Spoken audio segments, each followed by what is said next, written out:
Rotational aim assist is absolutely insane once again in MW2, as you can see here, and there is a few key settings that need to be changed in your controller settings in order to make it this strong. As we go through all these different controller settings, please keep in mind that a lot of these are going to be personal preference, but I will let you know when it is absolutely essential that you change the setting I'm talking about. Starting here under edit button layout, I mean, your button layout is literally all personal preference. It is whatever you play and feel the most comfortable on. For me, I literally just play it on the default controller settings because I do have a scuff, so I have both paddles on the back. So I just have my left paddle bound to jump and then my right paddle bound to crouch, even though, you know, you don't really crouch or slide much in this game because movement doesn't matter, but that's besides the point. But something I would recommend you doing under the edit button layout is either choosing a button layout preset like bumper jumper or stick and move, where you don't actually have to take your thumb off the joysticks when you jump, because jumping in the middle of gunfights is very important and it is almost necessary to not have to take your thumb off a joystick while you're jumping. And I know a lot of people like to flip their triggers and their bumpers here because they like to shoot with their bumpers or whatnot. So if that's you, I mean, you could turn this on, but you know, that's personal preference. Same thing with stick layout here. If you're an absolute freak, you'll change it off of default, but most of us normal people will want to leave this on default. And then controller vibration is something I would recommend trying to turn it off, because I feel like personally it affects my aim when I do have vibration turned on. For sensitivity, I know a lot of people who turn their sensitivity up way too high and it just affects your aim. There's no reason to go above like 8 sensitivity in my opinion. I think a sensitivity anywhere between 4 and 8 is the sweet spot for Call of Duty. But then again, there is some of those demons out there like Mutex who play on 2020 and they absolutely fry. So if you're struggling to find a sensitivity, I would recommend starting somewhere between 4 and 8 and going from there. That is generally where most of the pro players are going to be playing. And then ADS sensitivity multiplier is a bit personal preference. I like it at 0.85. I like it to be a little bit slower when I do ADS, but I do know a lot of people like to just leave this at 1. So I just feel like I aim a little better when my sensitivity is a little slower when I'm in my sight. So just adjust this according to like how you're feeling in game and how your sensitivity is feeling. Sensitivity multiplier, I don't mess with anything under here. I don't think there's any reason to mess with any of these settings. And then vertical aim access, I don't think there's any reason to mess with any of this either, unless you do like playing on inverted controls, especially for air vehicles. I feel like some people might enjoy that, but if you like playing inverted controls for something that's listed here, then go ahead, go for it if it makes you feel more comfortable, but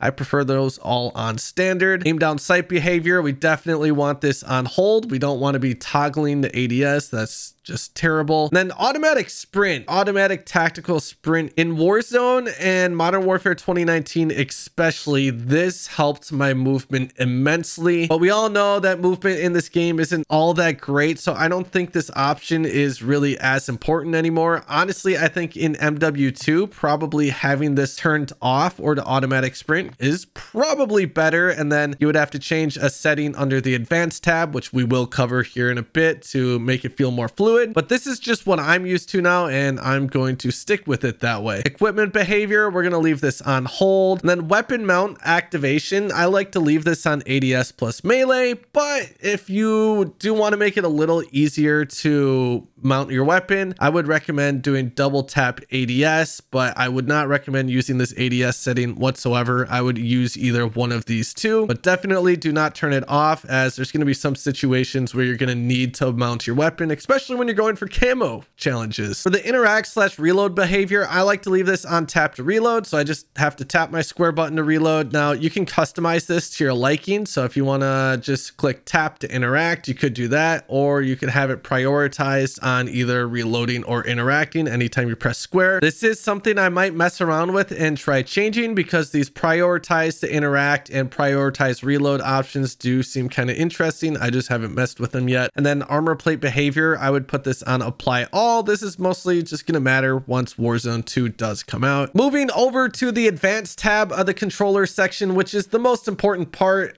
target aim assist. Obviously we want that turned on. And then aim assist type, we want this set to Black Ops. Default and Black Ops are both very good options, but in my experience, Black Ops feels like it has much stronger aim assist, and I noticed a lot of pros are actually switching to this aim assist type. And then the aim response curve type, this is very, very important. You want to make sure this is set to dynamic. This is what's going to make that rotational aim assist extremely strong. And when you combine that with the Black Ops aim assist, I mean, it sometimes almost feels like you have aimbot in your hand. It is absolutely insane. For those who don't know how to abuse rotational aim assist, as you can see here on screen, when I am not moving my sticks at all in ADS, there is no aim assist when my friend is running back and forth on the screen here. But as soon as I start wiggling that left stick, you'll see that it gets very sticky and starts to track him by itself without me even touching the right stick. So this is something you need to get the hang of doing in gunfights, as it is very, very OP and broken. This is just something you need to be using. And then ADS sense multiplier focus, I just have this at default at 1. This is a sensitivity mostly focused at snipers. So when you're holding your breath with a sniper or any optic that lets you hold your breath with whatever gun, this will change that sensitivity here. So if you want to really turn down your sensitivity while you're holding your breath in a sniper or whatnot, you can do that here. ADS sensitivity transition timing, I recommend putting this on instant. What this is doing is the second I press my ADS button, my aim down sight sensitivity is then instantly applied. I personally keep custom sensitivity presumed turned off, and I would recommend turning this off. I feel like it's a little crazy to go through and adjust your sensitivity for every single level of zoom with different optics. I just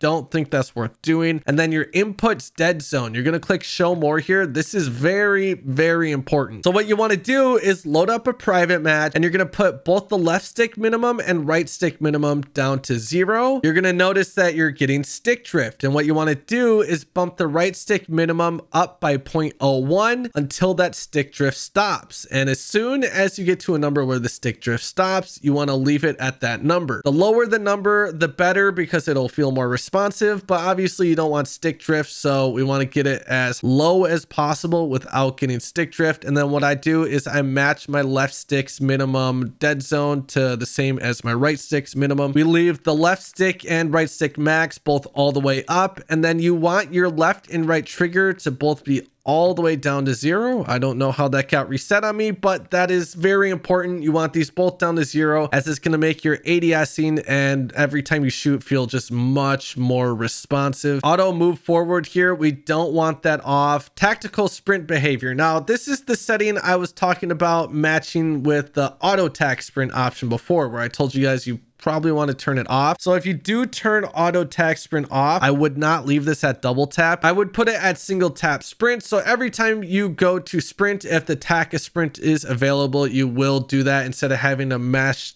the left stick twice to sprint. But I still prefer to have auto tac sprint on. But if you don't want auto tac sprint on, it is definitely important to be using this setting right here. And then grounded mantle is something that can be annoying. You know how sometimes we just auto mantle on stuff in the middle of a gunfight? That can be really annoying. And I would turn this off if that is really, really bothering you and happening too much. And if you turn it off, you'll have to jump and then press jump again to mantle onto something you want. But I'm just so used to how mantling is this way that I have left it on. And then automatic airborne mantle, we're going to put this on partial. Automatic ground mantle, we want this off. Invert slide and dive behavior, I have this set to standard. Plunging underwater, we just want it on movement here, which I believe is default. Guys, most of these are going to be default now besides parachute auto deploy. I do recommend turning this off. This is going to be more so important when Warzone 2 drops, because you'll be able to open your parachute closer to the ground without having that parachute auto deploy like higher up. Then sprinting door bash, we want that on because it's fun. And yeah, the rest of this stuff is all default, I believe, besides vehicle camera recenter. I do want this turned off, but yeah,